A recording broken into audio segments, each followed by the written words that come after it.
Hello all. This little section I'm going to talk to you about today is now about how to motivate your employees in the workplace, moving towards motivation and being employee-centric within that. The objective for this little mini session is that you will be able to, by the end of it, identify at least 2 ways in which you can increase your motivation levels for your employees. So let's get right to it. So, how to motivate your employees. I'm going to talk about motivation and engagement relatively hand in hand in a minute. That's because employees that are engaged are generally more motivated, and ones that are more motivated are generally more engaged. That's just how that sort of works. One of the key things in terms of motivation that I really want to get across to you today is taking that time to get to know your team. When was the last time you asked them what motivates you? What motivates you inside of work? And then also taking a step back from just their motivators for inside of work and without getting too personal, what does they value as a human being and what motivates them outside of work?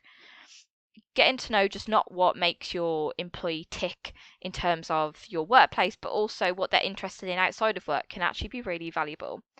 It shows that you value them as more than just a number, more than just that guy from accounting. You actually care and are interested in what they're interested in. So think about, for a minute, an employee that you work with. That's what I want you to do. Just think about someone that you work with.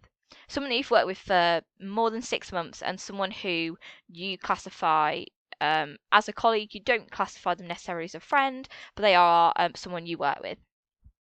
Now think about that person in your mind, and could you tell me, do you know their birthday? If you don't know their birthday, do you know what month they're born in? Could you tell me what their partner's name is? Could you tell me their favourite lunch? What do they commonly bring to lunch at work?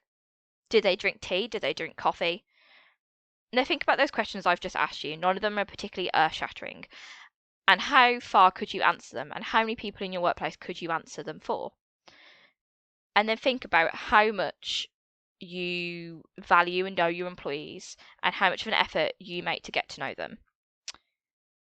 Next time you speak to a work colleague, just take 60 seconds to just talk to them about nothing to do with work. Don't get me wrong, some people aren't that interested in necessarily the chit chat of work. They come in, they want to do their job and they want to go home. And that's totally fine if that's what it is for you. But quite a lot of people like being valued. They like knowing that you're interested in them as a person. So take the time to have a 60-second chat. Take those 60 seconds or longer, but just have talk about non-work related topics. Get to know who works for you. How did their kids' football match go? What did they do at the weekend? All those little things just really show that you care and that they're not just a number, as I said, or not just that guy from accounting.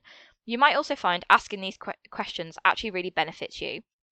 You might find that that guy from accounting, Dave, is actually really interested in photography. He's commissioned to do sort of weddings at the weekend, and that's something he would love to pursue as a career, but just knows that the income isn't enough to support his lifestyle. Coincidentally, next time you have a marketing change and you need a photographer, why not ask Dave? A, it saves you a little bit of money, but also it shows Dave that you value him and value what he's interested in and are willing to support him where you can. And it might just inspire him to just work even better and even harder in the other areas of his work because he knows you value him. Building those relationships is really, really important to build them not just between managers, but also just between your team as well. Team building days are fabulous, although they do cost money, but just have a look at what else you can do at the workplace. Something else I just want to highlight here, having conversations and getting to know people in the boss's office is also quite important. Not just having the office be where negative conversations happen, have it where you praise people, where you ask them questions about their personal life, not in an intrusive way, but trying to neutralize the boss's office is also really important here. Because if people feel like they can knock on that door and talk to you when things are tough, that is so, so valuable than them being like, oh, the boss's office, I don't want to go and knock and I don't want to go and bother them. Something else I just want to highlight here is ways in which other companies have motivated employees by focusing on things they're interested in, just like we did talked about with Dave. So some companies, Google being one of the main ones, looked at ways in which they could assign time within people's working hours for them to go and work on something they're really interested in. Google was one of them, as I said, and they came up with the 20% project, in which 20% of their staff's time was allocated to going and working on something that they were interested in, something that didn't necessarily have to have anything to do with work, but they could go and explore and be creative and just evolve themselves. That's actually how Gmail was created. An employee wasn't working on anything to do with emails, that wasn't really in the work, but he came up with that, and that's how Gmail was created. So just make sure when you're going back to the workplace, you and your managers are taking the time to invest in your employees as people. There are many theories that one of them I'm going to talk about now that look at motivation in the workplace and ways in which you can enhance it. One of them is Heisenberg's two-theory factor, which was developed in 1959. So yes, it's quite old, but it's still super relevant to today, and lots of people still talk about it and use it in terms of motivational theories. So Heisenberg came up with the idea that there are two factors that impact on motivation and cause motivation. One factor is the hygiene factors. So hygiene factors aren't necessarily motivators in themselves for employees, but they are sort of the context of your company and will have an impact on motivation. So getting these right is really important so that you don't hinder motivation, because negative policies, ones that aren't inclusive, a lack of job security, bad relationships, not having competitive salaries compared to your competitors can really have an impact on people's motivation. Why do I want to work hard for you if I know I can go somewhere else and get paid more? I'm going to go work hard for them. Interestingly, on my little podcast that I did when I asked you guys about your experiences in the workplace, I asked about motivators, and in the next slide I'm going to come on to some statistics about motivation. But what surprised me was in my little sample of like 10 people, no one actually said money was their biggest motivator. Every single person I asked, and I know that won't be true for everyone, but every single person I asked said it was something that came from within, whether it was they wanted to be the best at their job, they wanted to feel proud in their work, or whether it was they wanted customers to provide them with praise, they wanted the good feedback. No one said money, but salary is still really important. We go to work to earn money at the end of the day, other than doing meaningful work and all those other sort of factors. So that is still important, but so are so many other things. Heisenberg then also came up with motivational factors he said directly motivated employees in their work. So there's challenge, and in terms of challenge, we talk about the level of work people are provided with. So you want to make sure that you're pitching things at the right level to your different employees, which is why it's so important to get to know them and get to know what they're interested in. If something is too challenging for them, then that can be like demotive and demoralizing. If they can't get it right, they might just become frustrated and not want to do the job. If you pitch it at the right level, something that provides a little bit of challenge whilst also being interesting, this can really foster people's motivation and their imagination as well. So just knowing your team and pitching things at the right level, if you consistently pitch things too highly and it's too much of a challenge, people will become demotivated. If you constantly pitch it at an easy level, people are never going to better themselves, and they're also going to find that demotivating because it's quite easy and it's not interesting. In terms of responsibility and autonomy, so much literature and so much research when I was doing this on motivation and being employee-centric looked at not micromanaging your team, and give each member of the team a level of responsibility and a level of autonomy over their own work.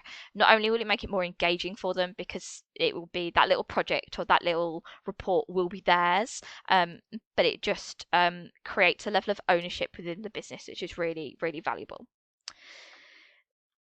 Also, the opportunity to progress and to learn is so crucial, which is why I talk about road mapping at the beginning of people's journeys in the company, giving them something to aspire to be and a way that they can improve, and different resources and learning opportunities you provide is so valuable. Encouraging those opportunities and encouraging people to better themselves obviously advances your business. If you have a lot of people who are very skilled in areas that they're interested in, that can only help your profits grow. Recognizing and rewarding employees is also so crucial. Praise, never underestimate how far praise can go. With that though, I do also want to touch on to be employee centric.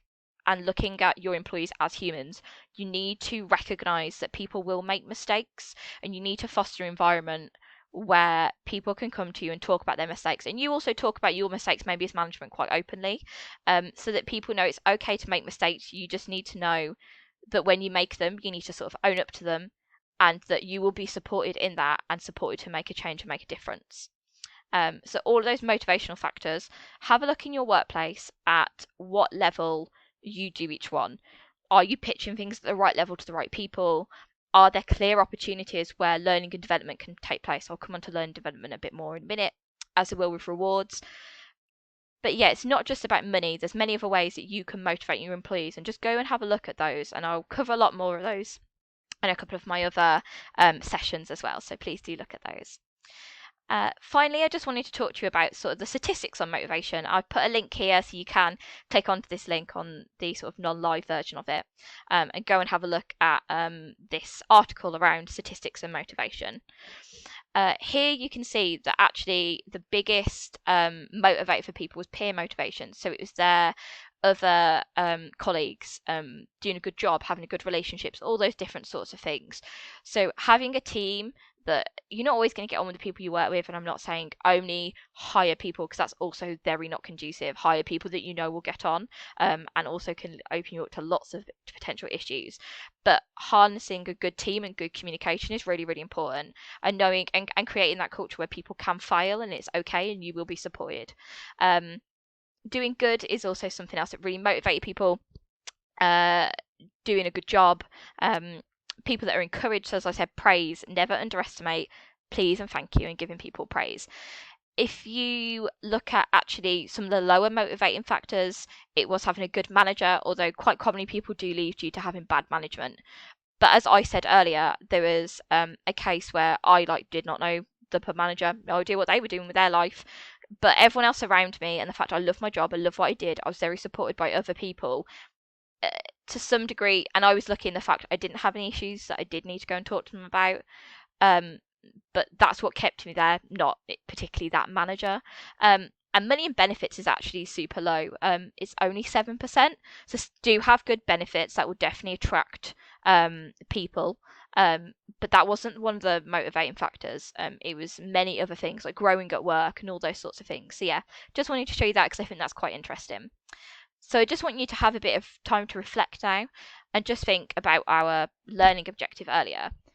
Can you identify 2 ways in which your business, or if not, go back and review 2 ways in which your business falls short of motivating their employees? And how can you look at what I've sort of given you today, go and look at some of the other links, some of the TED Talks, and how can you build on your employees' motivation? Thanks, guys. Hope you enjoyed the rest.